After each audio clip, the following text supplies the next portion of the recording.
స్వాతంత్ర్యం వచ్చి 78 ఏళ్లు దాటిన బీసీలు రాజకీయ ఆర్థిక అభివృద్ధికి నోచుకోకపోవడానికి కాంగ్రెస్ పార్టీ మొదటి ముద్దాయి అని, దశాబ్దాలు దాటిన బీసీలకు జనాభా దామాషా ప్రకారం బీసీల వాటా హక్కులు రావడం లేదని, రాబోయే స్థానిక సంస్థల ఎన్నికల్లో రాష్ట్ర ప్రభుత్వం 42% రిజర్వేషన్ కల్పించి చిత్తశుద్ధి చాటుకోవాలని భారతీయ జనతా పార్టీ పరకాల నియోజకవర్గ ఇన్ఛార్జ్ డాక్టర్ కాళీప్రసాద్ అన్నారు.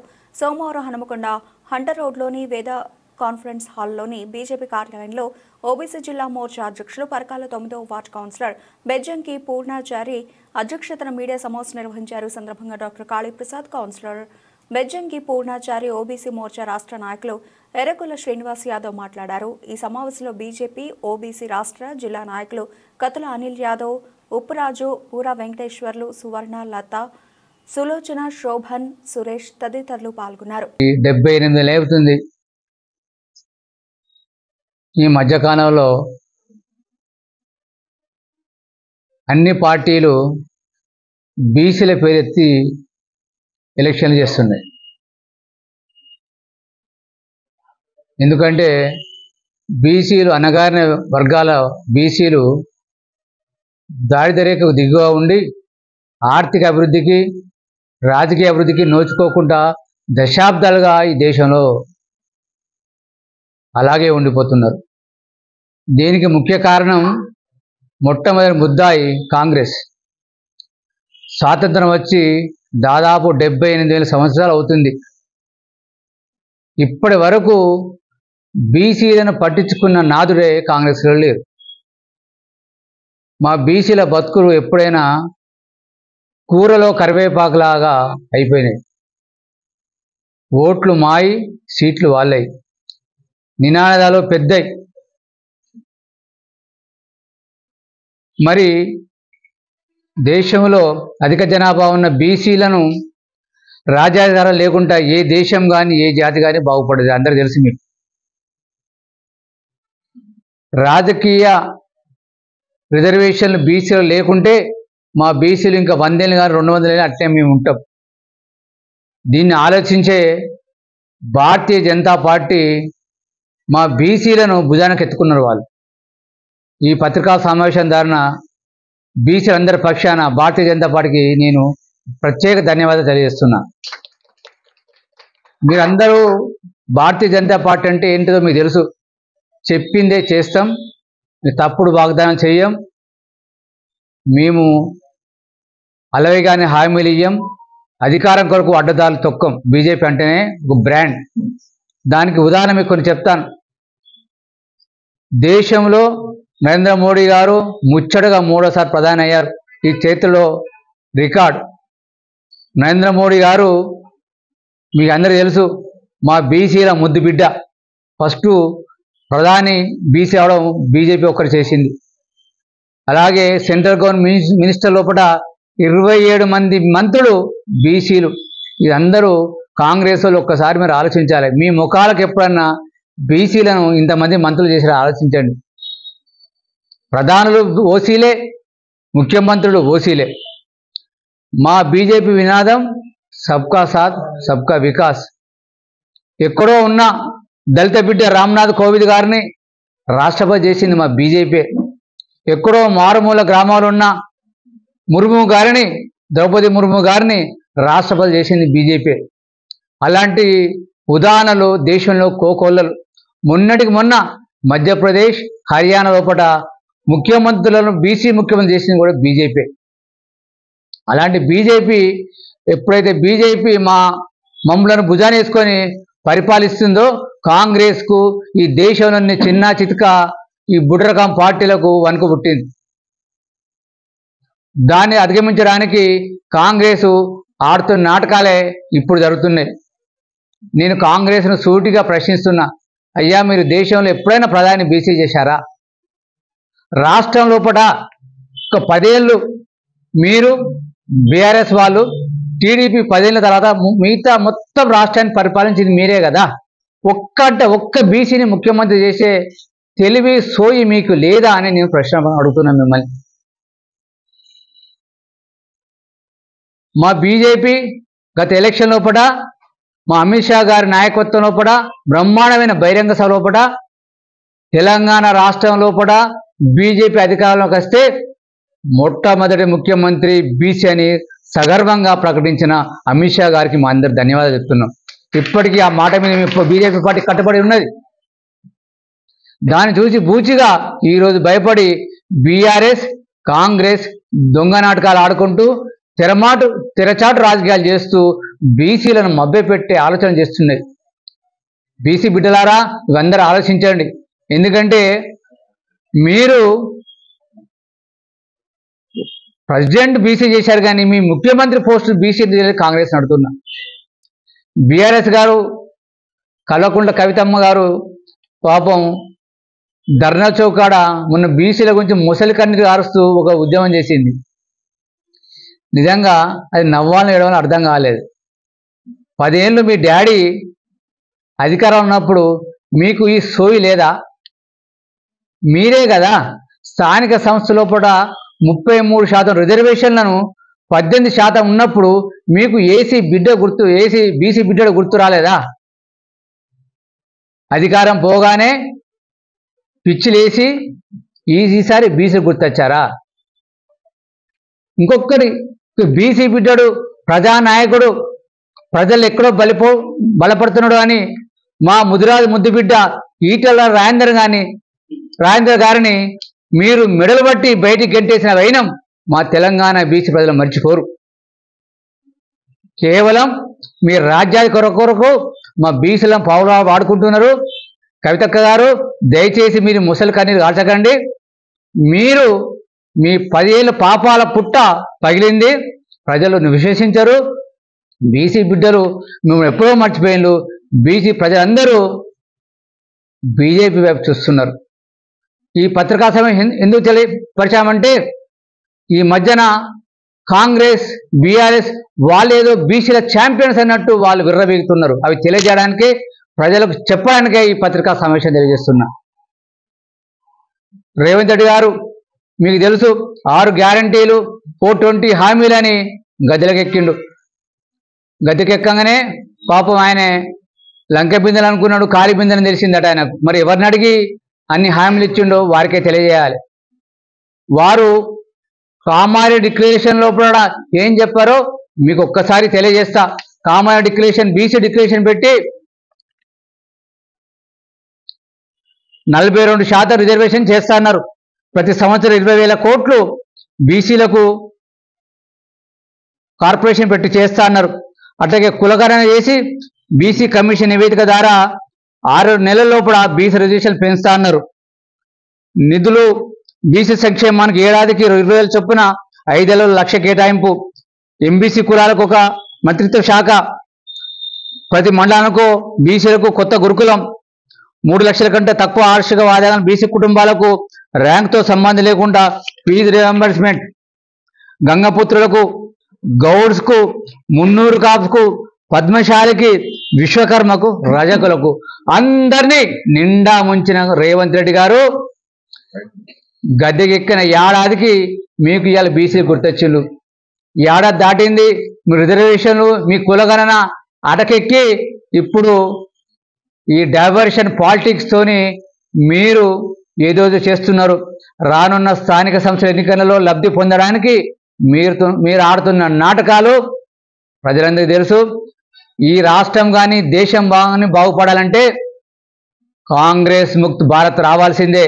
ఈ కాంగ్రెస్ ఈ దేశంలో ఈ రాష్ట్రంలో ఉండడానికి వీల్లేదు. బీసీ మిత్రులారా, మన బతుకులు బాగుపడాలన్నా, మన పిల్లల భవిష్యత్తు బాగుపడాలన్నా కేవలం ఒక్క బీజేపీకే సాధ్యం. అది నరేంద్ర మోడీ, అమిత్ షా గారి సారథ్యంలో బీజేపీ మనల్ని డెఫినెట్గా రాజకీయంగా కానీ ఆర్థికంగా కానీ ఎక్కడికైనా పట్టుకెళ్తుంది. దీన్ని మేము ఊక్కునేది లేదు. డెఫినెట్గా కాంగ్రెస్ మీరు ఇచ్చిన హామీలు నెరవేర్చుకుంటే ప్రజాక్షేత్రంలో మేము కొట్లాడతాం. కామారెడ్డి మీరు డిక్లరేషన్ చేసినలో అదే కామారెడ్డికి పోయి వాడ గల్లీలా మిమ్మల్ని నిలదీస్తాం. డెఫినెట్గా మా బీసీలను మీ మాయ మాటలు చెప్పి బీసీలతో ఓట్లు వేయించుకున్నారు. ఇక చెల్లవు మీ పాటలు.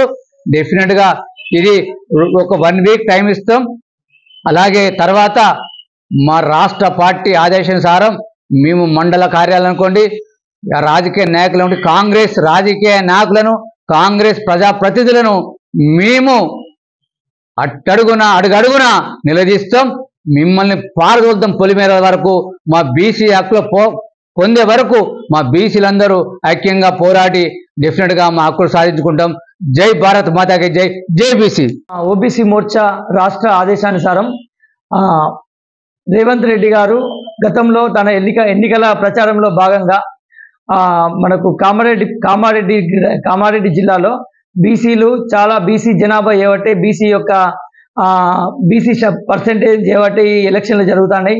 బీసీలు దాదాపు 55% బీసీ జనాభా ఉన్న వాళ్లకు ప్రభుత్వం ఎటువంటి బీసీలకు రిజర్వేషన్ ప్రకటిస్తలేదు. ఇప్పుడు 23% ఉన్న రిజర్వేషన్ను 42% నేను ఖచ్చితంగా చేస్తా.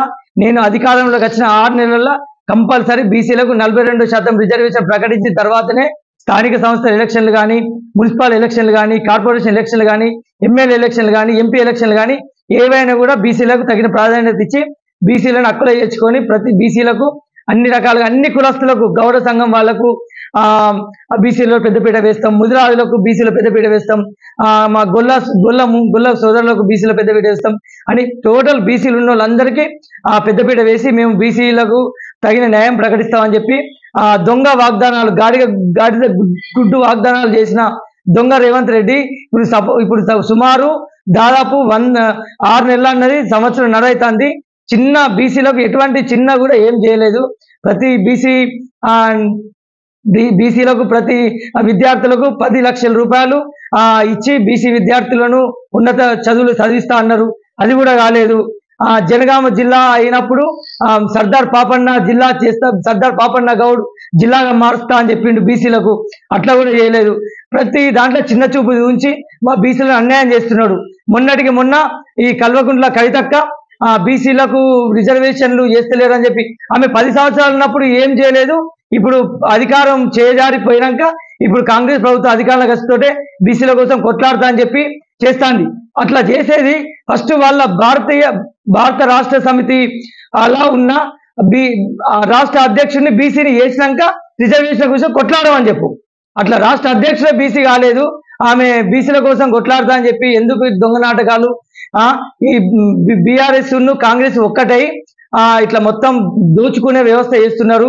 గతంలో 10 సంవత్సరాలు బీఆర్ఎస్ దోచుకున్నది తెలంగాణ రాష్ట్రాన్ని. ఇప్పుడు సంవత్సరం కూడా కాలేదు. నీ యొక్క పారదర్శకత, నీ యొక్క పరిపాలన ఎటువంటి ఏం లేదు. సంవత్సరం అయింది, ఇప్పటి వరకు నువ్వు ఎటువంటి చిన్న ఏమన్నా మన పరిపాలన ఏమైనా చేసినావా? కేవలం మా మహిళా అక్కయ్యలకు ఒక బస్సు ఫ్రీ అన్నది తప్పించి 6 గ్యారంటీలు అటకెక్కించినావు. 42 420 వాగ్దానాలు అన్నావు. 420 వాగ్దానాలు ఒక్క వాగ్దానం కూడా నెరవేర్చలేదు. 6 గ్యారంటీలు అన్నావు. 6 గ్యారంటీలకు అర గ్యారంటీ కూడా అమలు చేయలేదు నువ్వు. సంవత్సరం గడిచిపోయింది. ఇక అన్ని దొంగ వాగ్దానాలు చేసి ఎలక్షన్ ముందు ఏదో రైతు బంధు ఇస్తా, లేకపోతే రైతు భరోసా ఇస్తా అని చెప్పి దొంగ వాగ్దానాలు చేసి అవి ఎవరికి కూడా సరిగా ఇవ్వడం చేయలేదు. ఈ ఎలక్షన్లలో చేయడానికే ఇప్పుడు ఇందిరమ్మ ఇండ్లు ఇస్తా అని చెప్పి నియోజకవర్గానికి 3000 ఇండ్లు ప్రకటించినవి. నియోజకవర్గానికి దాదాపు 30,000 ఎందుకు సర్వే చేస్తాను? 30,000 మందికి ఒక వార్డుకు, సపోజ్ వార్డుకు మీ నియోజకవర్గాన్ని 3,000 ఇళ్ళ చొప్పున లెక్క చేస్తే వార్డుకి 20 ఇండ్లు వస్తాయి. ఒక గ్రామ పంచాయతీకి 20 ఇండ్లు వస్తాయి. అటువంటి నువ్వు గ్రామ పంచాయతీకి 400 మందికి ఎందుకు సర్వే చేస్తాను? వాళ్ళని ఎందుకు ఆశల పల్లెకిలో చేస్తాను? అవన్నీ వచ్చేది కాదు, సచ్చేది కాదు. అక్కడ ఏం లేనే లేదంటాను. నువ్వు ఎందుకు ఇట్లా చేస్తాను? ఇప్పటికైనా కూడా ఖచ్చితంగా అర్హత ఉన్న ప్రతి పేదవారికి, మీరు కులమతాలకు అతీతంగా ప్రతి పేదవారికి అందరికీ ఇండ్లు ఇవ్వాలి. మీ మేనిఫెస్టో ప్రకారం అన్ని కూడా చేయాలని చెప్పి రేవంత్ రెడ్డి గారిని నేను హెచ్చరిస్తున్నాను. ఖచ్చితంగా బీసీలకు తగిన ప్రాధాన్యత ఇవ్వకపోతే మేము ఇవాళ ప్రెస్ మీట్ పెట్టినాం. ఎల్లుండి ప్రతి మండల కేంద్రాలలో కూడా ఎంఆర్ఓల గారికి వినతి పత్రం ఇస్తాం. అది కూడా కాకపోతే ప్రతి జిల్లా కేంద్రాల్లో కలెక్టర్ గారికి కూడా వినతి పత్రం ఇస్తాం. అది కూడా కాకపోతే అప్పటి వరకు కూడా మాకు రిజర్వేషన్ ప్రకటించకపోతే నువ్వు ఎక్కడ కామారెడ్డిలా నీ యొక్క బీసీలకు రిజర్వేషన్ పెంచుతాన్నావో అక్కడ నీ వేదిక దగ్గర పోయి మేము పెద్ద ఎత్తున బీసీలందరం ఏకమై పెద్ద ఎత్తున దీన్ని మేము మహాధర్నా చేసి నీ అధికారం ఎట్లా ఉంటుందో చేస్తాం. దీన్ని ఖచ్చితంగానే హెచ్చరిస్తానా.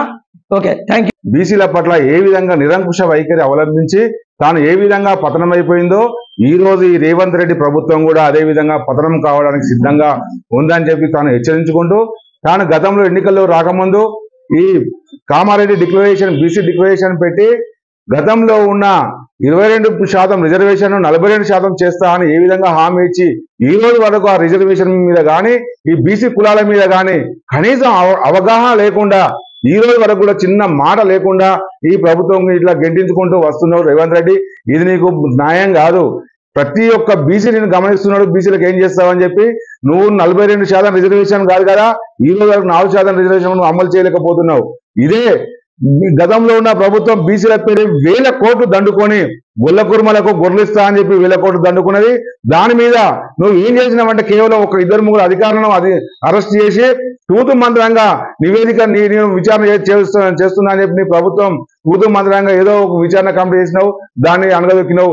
అదే విధంగా ముదిరాజులకు చేపల పంపిణీ కింద కూడా ఆ విచారణ చేయిస్తున్నావు, దాన్ని అటకెక్కించినావు. ఇలాంటి ఎన్నో కేసులు గతంలో గత ప్రభుత్వం బీఆర్ఎస్ ప్రభుత్వం చేసిన అన్యాయాలను ఇప్పుడు నువ్వు వాళ్ళతో పొత్తుకొని వాళ్ళు ఏకమై ఆ యొక్క విచారణ మొత్తం అణగదొక్కుతున్నావు.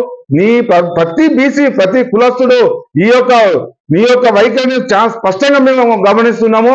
నువ్వు ఇలాంటి పద్ధతులు మానుకొని ఇప్పటికైనా బుద్ధి తెచ్చుకొని బీసీలకు ఏ విధంగా న్యాయం చేయాలని ఆలోచించు. నువ్వు కామన్ డిక్లరేషన్ లో ఇచ్చిన 42% రిజర్వేషన్ నువ్వు ఖచ్చితంగా ఈ సంవత్సరం నుంచి అమలు చేయాలి. ప్రతి సంవత్సరం 20,000 కోట్లు ప్రకటిస్తున్నావు రేవంత్ రెడ్డి. నువ్వు గత సంవత్సరం ₹1 కూడా బీసీలకు కేటాయించలేదు. అదే విధంగా నెక్స్ట్ వచ్చే బడ్జెట్ లో ఖచ్చితంగా ఈ సంవత్సరం ఉంది ప్లస్ వచ్చే సంవత్సరం ఉంది, ఈ సంవత్సరం ఇస్తాను. నువ్వే అన్నావు కదా, నీకు బుద్ధి జ్ఞానం ఉంటే నువ్వు ఇచ్చిన నీకు చిత్తశుద్ధి అనేది ఉంటే నువ్వు ఇచ్చిన హామీని ఖచ్చితంగా నెరవేర్చుకో రేవంత్ రెడ్డి. ఖచ్చితంగా గత సంవత్సరం ఇస్తాను 20,000 కోట్లు, వచ్చే సంవత్సరం ఇస్తాను 20,000 కోట్లు కలిపి వచ్చే బడ్జెట్ లో 40,000 కోట్లు ఖచ్చితంగా కేటాయించాలి. లేకపోతే రేవంత్ రెడ్డి నీ యొక్క ప్రభుత్వం గద్దె దిగేంత వరకు 5 సంవత్సరాలు ఉంటాయని ఆర్డర్ నువ్వు అనుకుంటున్నావు, కలగంటున్నావు. కానీ బీసీలు కన్నెరు అయితే 5 నెలలు కూడా నువ్వు గద్దె మీద ఉండవు రేవంత్ రెడ్డి. ఈ హెచ్చరికను నీకు హెచ్చరిస్తున్నాము. మా రాష్ట్ర పార్టీ తరఫున, మా వరంగల్ జిల్లా పార్టీ తరఫున, రాష్ట్ర పార్టీ తరఫున కూడా నీకు హెచ్చరిస్తున్నావు రేవంత్ రెడ్డి.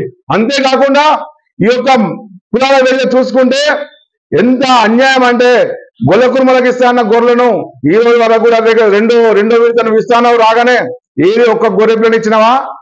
ఒక్క గొర్రె పిల్లని కూడా నువ్వు ఇప్పటి వరకు పంపిణీ చేయలేదు. ఆ యొక్క 1,000 కోట్ల రూపాయలు ఏం చేసినావని మేము ప్రశ్నిస్తున్నాం. అదేవిధంగా చేపల పంపిణీ ఏ విధంగా చేస్తున్నాం మేము అందరం చూస్తున్నాం. ఏ విధంగా కమిషన్లతో ఏ విధంగా చేస్తున్నావో మేము అందరం చూస్తున్నాం. అదేవిధంగా ముదిరాజులకు వాహనాలు ఇస్తా అన్నావు 2వ విడత, ఈ రోజు వరకు కూడా ఒక్కటి లేదు. ఇంకా అంతేకాదు పద్మశాలీలకు కేంద్రం ఇచ్చే నిధుల కింద ఏం చేస్తున్నావు వారికి లెక్క పత్రం లేదు. ఖచ్చితంగా బీసీలను నువ్వు ఏం చేస్తున్నావో ఒక నివేదికను విడుదల చేయాలని చెప్పి డిమాండ్ చేస్తున్నాం. అంతేకాకుండా నువ్వు అవలంబిస్తున్న ఈ నిరంకుశ వైఖరిని విడిపోతే మాత్రం వచ్చే 2-3 నెలల్లో మా పార్టీ ఆదేశాల మేరకు నీ సచివాలయాన్ని కాదు నీ ఇంటిని ముట్టడిస్తాం, నీ సచివాలయాన్ని ముట్టడిస్తాం. నువ్వు గద్దె దిగే వరకు, నీ కాంగ్రెస్ ప్రభుత్వం గద్దె దిగే వరకు మా బీసీలు మా ఐక్యంగా పోరాటం చేస్తాం. నువ్వు గద్దె దిగే వరకు మా పోరాటం ఆగదని చెప్పి హెచ్చరిస్తున్నాం.